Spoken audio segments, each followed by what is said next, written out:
नमस्कार, मी संजय भोकरे. आपण पाहताय जनप्रवास लाईव्ह. राज्याचे उपमुख्यमंत्री, शिवसेनेचे नेते एकनाथ शिंदे यांचं जे दिल्लीतलं वाढतं प्रस्थ, वाढतं वर्चस्व हे अनेकांना सहन होत नाही आहे. कारण त्यांनी बघता बघता उद्धव सेनेचे 6 खासदार फोडून घेतल्यामुळं दिल्ली दरबारी भारतीय जनता पक्षाच्या नेत्यांच्याकडं त्यांचं वजन वाढलेलं आहे. विशेषतः अमित शहा हे त्यांच्यावर प्रचंड खुश आहेत, त्यांना सपोर्टेड आहे. याच्यावरच आज विश्लेषण करायचं आहे. पण याचं नक्की त्रास कुणाकुणाला व्हायला लागलाय आणि आता काय राजकारण चालू आहे. RSS ही भारतीय जनता पक्षाची मातृसंस्था आहे आणि जसं शिवसेना सुरुवातीला, आता बाळासाहेब ठाकरे आणि जुना काळ आठवला तर तसं म्हटलं तर भारतीय जनता पक्षाला मोठं करण्यात शिवसेनेचा वाटा आहेच. बाळासाहेब ठाकरेंनी त्यांच्याबरोबर युती केली आणि काय काय वेळेला कमळाबाई म्हणून हिणवलं सुद्धा, परंतु ते एकत्र राहिले.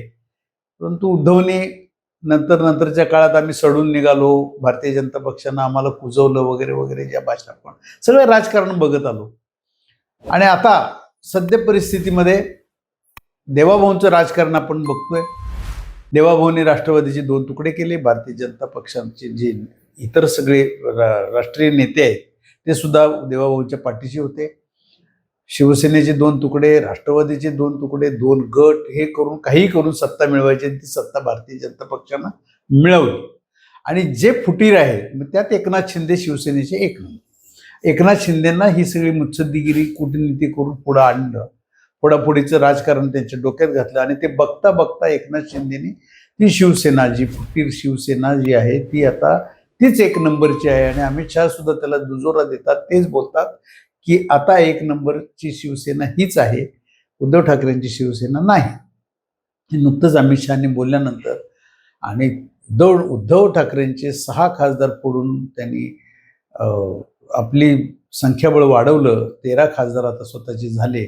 आणि हे बघता बघता उद्या बाळासाहेब ठाकरेंची शिवसेना तशीच ही शिवसेना जर का उद्या उरावर बसली तर काय करा, ही ताकद वाढल्यानंतर काय करायचं, ही भीती आता भारतीय जनता पक्षाची जी मातृसंस्था आहे त्या RSSला झाली आहे.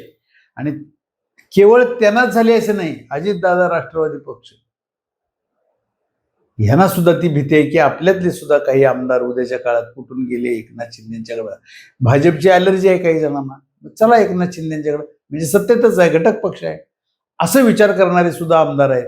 अशा वेळेला त्यांना सुद्धा एकनाथ शिंदेचं वर्चस्व मान्य नाही. आता हे राजकारण कुठं निघालंय बघा. म्हणजे अजितदादा राष्ट्रवादी, सुनेत्राताई पवार असतील, पार्थ, जय, हे सगळे जणच एकनाथ शिंदेचं वाढतं वर्चस्व त्यांना सुद्धा मान्य नाही आहे. आता विषय येईल शरद पवार. आज एकनाथ शिंदे हा मराठा नेता आहे, शरद पवारांच्या नंतर कोण राज्यात मराठा नेता, तर मग एकनाथ शिंदे होतात की काय, ही भीती आहे ना. परंतु शरद पवार तटस्थ आहेत, ते बघतायत. कारण उद्याच्या काळात भारतीय जनता पक्षाला सुद्धा पाठिंबा देतात की काय शरद पवार, राष्ट्रवादी पक्ष.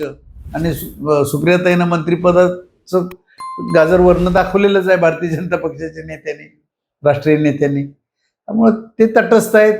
जरांगे सुद्धा सध्या देवाभाऊंचे गोडवे गात आहेत, त्यामुळे हे तटस्थ आहेत. आधी एकनाथ शिंदेचा उदो करत होते जरांगे पाटील, पण आता ते करत नाही आहेत. ते आता विखे पाटलांचं कौतुक करतात, देवाभाऊंचं कौतुक करतात, कारण मराठा समाजाला न्याय दिला म्हणतात सध्याच्या शासनानं. अशा राजकारणामध्ये RSS, मग त्याच्यामग देवाभाऊ असू शकतात, कारण देवाभाऊंना पाठिंबा RSSचा आहेच. आणि देवाभाऊ आणि एकनाथ शिंदे हे क्रॉस शीतयुद्ध हे सगळेजण बघतोयच आपण.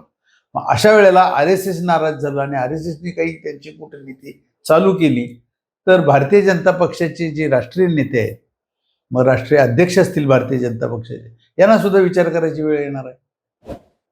एकनाथ शिंदेना एवढी ताकद दिली आणि तो घटक पक्ष उद्या उरावर येऊन बसला तर काय बरं. ते अजून पक्ष विलीन करायला तयार नाही आहेत. शिवसेना विलीन केली, भाजपवासी झाले तर RSSला ते मान्य आहे, परंतु ते आता तयार नाही आहेत. एकनाथ शिंदे स्वतःची ताकद आजमावत आहेत. ठिकठिकाणी ते आता ग्रामीण भागामध्ये त्यांचे कार्यकर्ते, त्यांचे नेते सगळीकडे जात आहेत, कार्यक्षमता दाखवत आहेत ना ते आज. हे जर का शिवसेना वाढत गेली तर काय, मग आता उद्धव ठाकरेंना सपोर्टेड आपण राजकारण केलं पाहिजे. नुकतेच आता उद्धव ठाकरेंची आता कालच परवाच झाली सभा, आणि ते फुटीरचे जे खासदार आहेत आत्ता त्यांच्या मतदारसंघामध्ये रान उठवायचं काम आता उद्धव ठाकरे करतायत, संजय राऊत करतायत. मग याच्या मागं भारतीय जनता पक्षाने देवाभाऊंची ताकद असू शकते ना, का असू शकणार नाही? ओमराजेंना तर तिथं ते पाणीच पाळणार म्हणतात. मग त्या ठिकाणचं राजकारण आपण बघितलं तर काय काय होणार हे बघण्यासारखं असेल. आत्ता मात्र RSS ही मातृसंस्था भाजपची शिंदेचं वाढतं वर्चस्व कमी करण्यासाठी नक्की प्रयत्न करते, आणि त्याला खतपाणी अजितदादा राष्ट्रवादी पक्ष करणार, बाकीची काही मंडळी करणार, परंतु मराठा नेता पुढं येता कामा नये याच्यासाठी काही मंडळी प्रयत्न करतील. शरद पवारांच्या उंचीला एकनाथ शिंदे येत असतील तर शरद पवार सुद्धा एकनाथ शिंदेना सपोर्टेड कधीच राहणार नाहीत असंही बोललं जाते. बघूया राजकारण काय काय होतंय, परंतु एकनाथ शिंदेना आत्ता तरी अमित शहा यांचा सपोर्ट आहे. तो आहे म्हणूनच आता एकनाथ शिंदे जोरात पुढे निघालेत असंही बोललं जाते. बघूया आता आगामी काळात ते पक्ष विलीन करतात की नाही. आज इथंच थांबू, पुढच्या भागात.